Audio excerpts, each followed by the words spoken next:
Dad? Ben? Top of the morning. Oh, man. Man, I'm all stiff this morning, Dad. Are you? Yeah. I got back pain.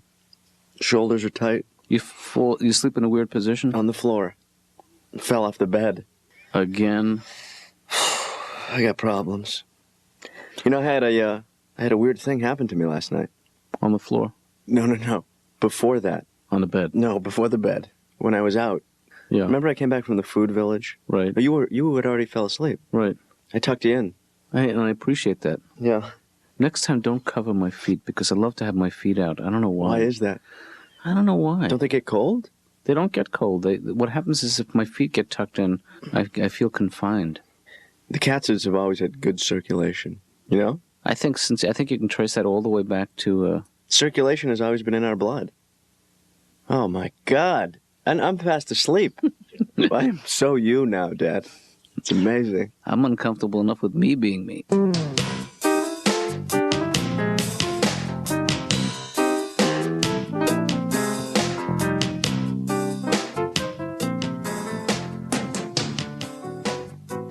No, anyway, last night... Yeah. I was walking home from the food village. Mm-hmm. 2 packs of groceries in my hand. Nothing wrong with that. And this is going to sound a little out of the ordinary, but I took the long way home. Yeah. And which is not a great idea, by the way. Not for me. That hour. Not at my age. No. Anyway, I took the long way, and I had a strange encounter. Mm-hmm. I was approached by a woman. Yeah. By a woman who... Oh, no, wait, say it ain't so. I'm afraid so, yeah. You know, it was a woman who was not... She was plying her trade. Plying her trade. A prostitute. Right. And, to be honest, I didn't know how to handle it. Well, you walk into that neighborhood, and that's exactly the kind of thing that's going to happen. Yeah. So what did you say? Well, I did not accept her offer. Mm-hmm. But, I'll tell you something. I did actually get into a conversation with her, and she happened to be very nice. Well, just a word of caution, Ben, because we are living in a very dangerous time. You ain't kidding. But I'll tell you something. You know what? It introduced me, Dad, to a whole other world out there, the seedy underside of our society, which I don't see too much, except when I go to the food village. There are a lot of very unhappy people out there, Ben. Yeah, and those people out there, they just need help, Yeah. And I'll tell you something. Last night, it dawned on me, I could do that. I could help them. How could you help them, Ben? You have to provide time and effort and You know what? I am proud of you. I'm proud of these instincts in you, and I... Well, Dad, after what I saw last night, I had to take a stand. I want to put you in touch with an old friend of mine who actually works for social services. No, Dad. Downtown. Dad, I'm going to do this. And they have a whole training program. Dad, that's where you went wrong.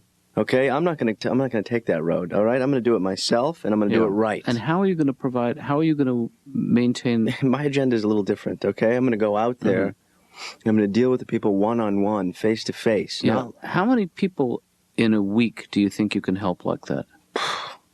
Realistically, you can't put a number on help. Well, let's pretend that you become very good at this, and you can help a different person every day. And I'm going to do more. That's 365 people in a year. I'll if you work every day of the year. No, I'll slip in more. Okay, let's say 500 people in a year. Is that fair? That's closer. I would say 500 to 1,000 people a year. Okay, let's say 1,000 people a year. Let's say 15,000 people a year. I could help 15,000 people a year for the next 20 years. Okay. Then I retire. That's how many people, Dad? That's over 300,000 people. Dr. KATZ? Yes, Todd. I got invited to a party recently. Oh, that's great. I think it's going to be a crazy, crazy party. Uh-huh. Because the hours are listed on the invitation as 9 till ? Right. Ooh, when is it gonna end? Mommy, I don't know when to tell you to pick me up. Anytime you see 9 till ? Generally the answer to the question is 9:15. This is usually a bad party. Right. Went out on a first date the other night. You want to talk about it? I learned a valuable lesson. Which is? If you're out on a first date and you're at the movies and a love scene comes on, right, Don't turn to your date and go, baby, that's us in 2 hours. So you originally you are from Florida, that's correct? Yeah, I did grow up there. A friend of mine just went down there. He took his first trip to Disney World. Mm-hmm. He came back complaining that it was too touristy. Mm. I was like, oh man, don't tell me that. The tourists found out about Disney World? Damn, that used to be my secret little hideaway.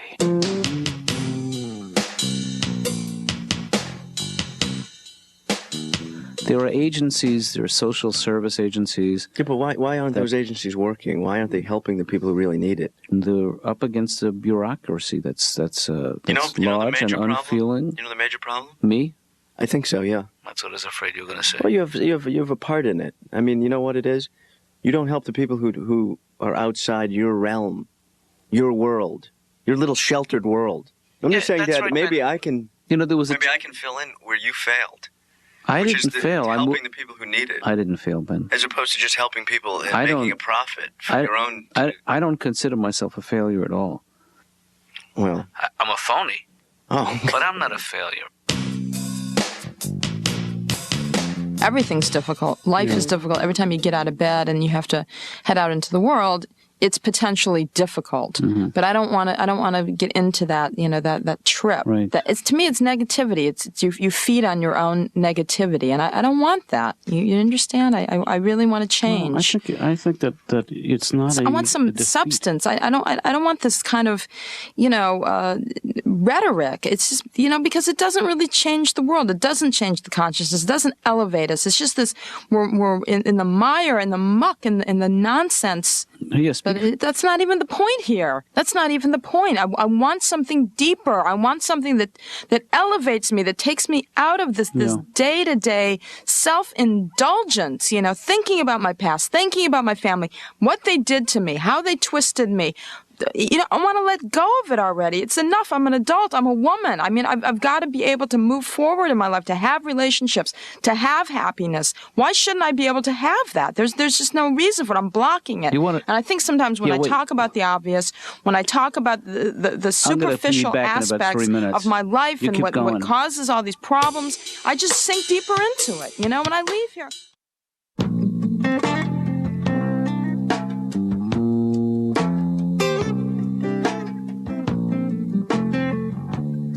I went to the University of Florida. Yeah. Did very well there. Right. Graduated with a 2.11 GPA. Well, that is excellent. Is it? That is less than 2 points away from a perfect 4.0.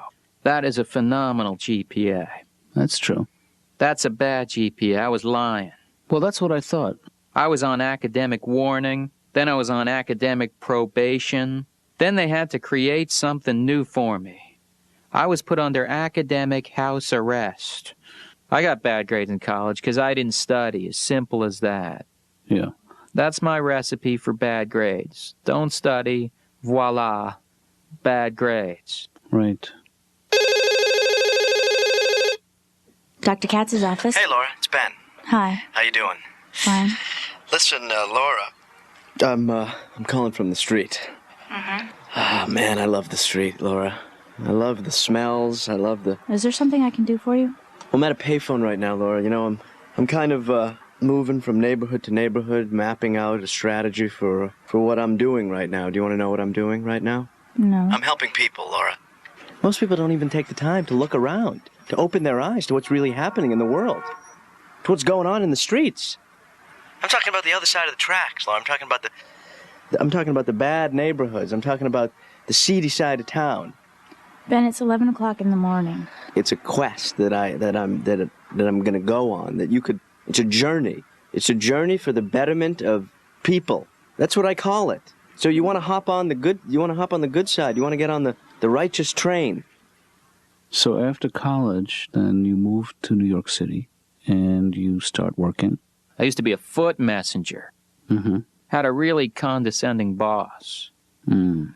First day on the job, I was like, Todd, I have a delivery for you. This package goes to 350 Fifth Avenue.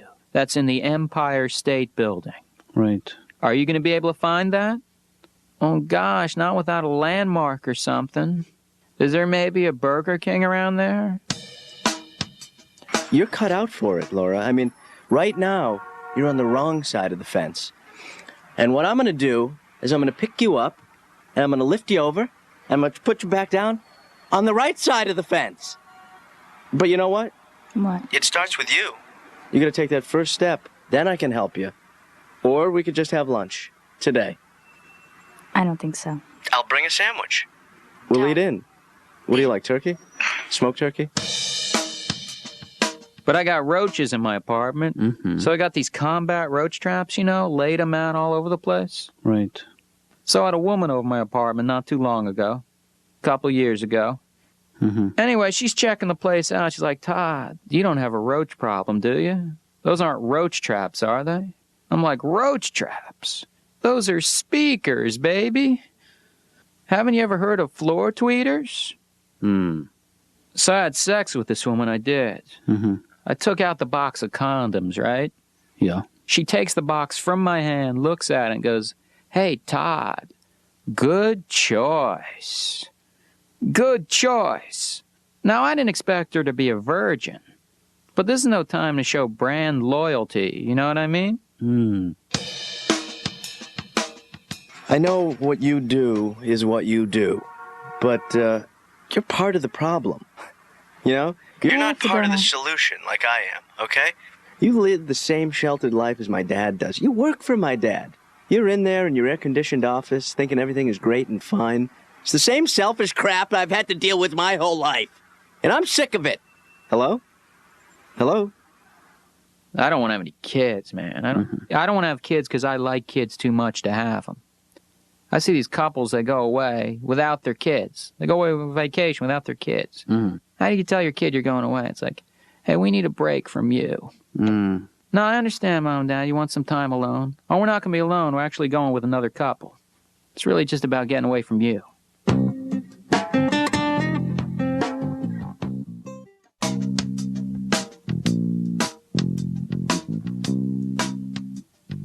Yeah, I mean, well, my sister's fine, Is she supportive? I mean, she's extremely supportive. I mean, she doesn't have this, the constant dissemination of fear and how do you think she loneliness. escaped it? How do you think she escaped that? Well, she's much younger than I am, and I had left home already, and I think that my family was in a different place, and I think there's a lot more freedom, and I just think she absorbed a lot less of the chaos. I should see her. She sounds a little more upbeat. Well, no, hey. I know you're kidding. I'm kidding around with you. Yeah, I know. Well, that's the best part of coming here. At least at least you stick it to me a little bit. At least you kind of shock me out of the. Well, at the end of the day, I want to tell you, I think that you've tapped into something special. You're not detached. You're not caught up in the whole really like stardom of being a therapist. The truth is, I don't really have that much training.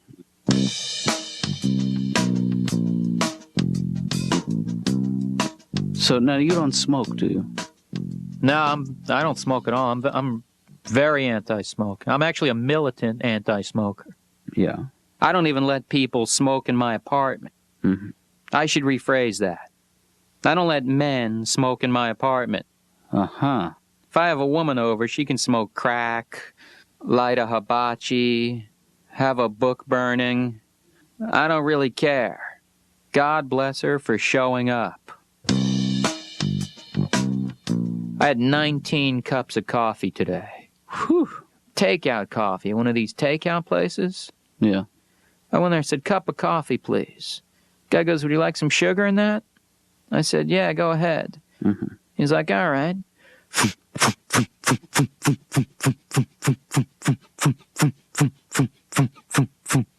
Is that enough? To make an angel food cake? Yeah, I'll be fine. I was going to whip up a big batch of cotton candy later on. Now I've got all the sugar I need. It was one sweet little cup of coffee. But I hate when you eat out and you go to a restaurant, you order something simple, something basic. Yeah. You find out they serve it their own crazy way, and they don't even warn you about it. Yeah. I was in this restaurant, ordered a hamburger. The waitress brings it out. It's got this huge pile of green lava on top of it. I said, excuse me, what's that? She goes, oh, that is delicious. That is our very own special lime crabapple mayonnaise. Really? Could you rinse it off? Because that sounds disgusting. Just got a wok. Yeah. That is a great thing to have. Mm-hmm. With a wok in the privacy of your own home, you can create your own mediocre Chinese food for 50 cents less than ordering takeout. I'm standing over this thing going, yeah, I'm glad I'm making this stuff myself. Because those restaurants in Chinatown just don't make hot dog fried rice the way I like it.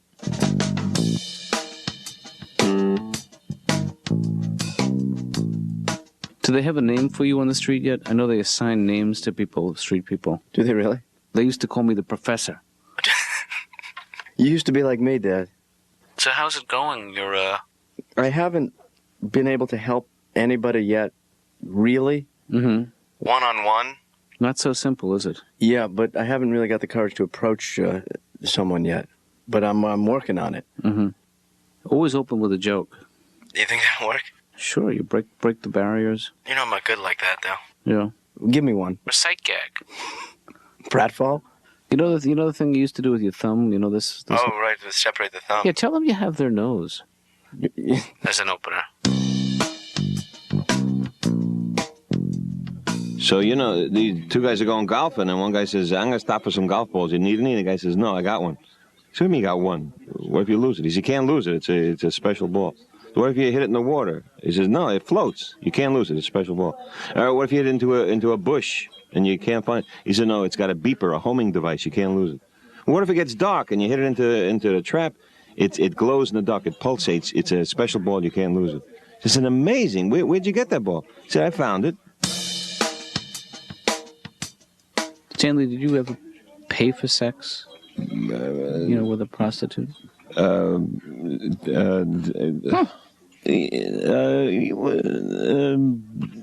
going to take that as a no. No. No.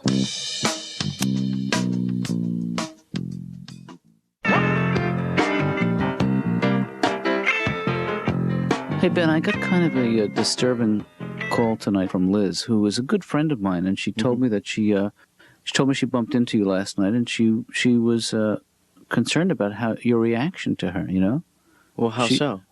Well, she said that you were acting very weird, that you said she should quit this way of life that she leads. She doesn't have to live like this. I didn't know. She should think more of herself. Yeah. You know, she was on her way home with 2 bags of groceries to feed her 3 kids and her husband. I remember that one, yeah. Yeah. Yeah.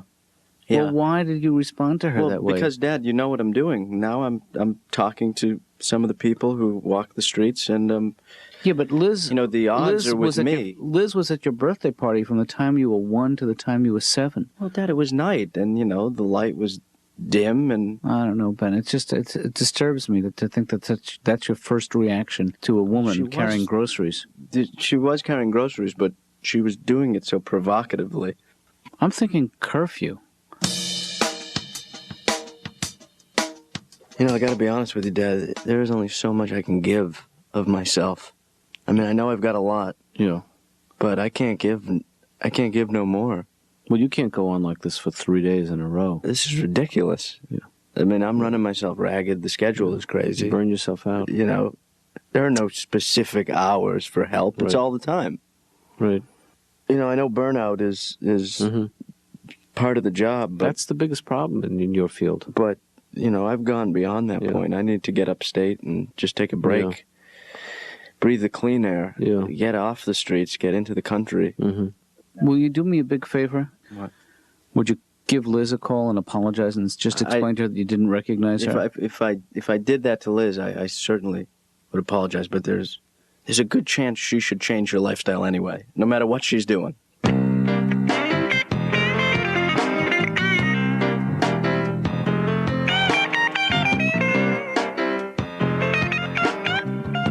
So music is a big part of your life. Yeah. But these bands are getting greedy these days, man. Really? I went to buy tickets for a concert recently at Madison Square Garden. Mm-hmm. Guy said we only have a few tickets left. They're $35, and the seats are behind the stage. I said, behind the stage? That's all right, I'll stay home. Guy said, stay home? $10. That's crazy. But I like music a lot. You know, there's a sure way you can tell if a band is good without even listening to them. How's that? If the drummer has a gong, they're not a good band. Well, you know what that means. I'm done then, huh? I'm sorry, Ted. God, I had a lot more to tell you about. Our time is up. I'm sorry. Stop the music. If I could, I would.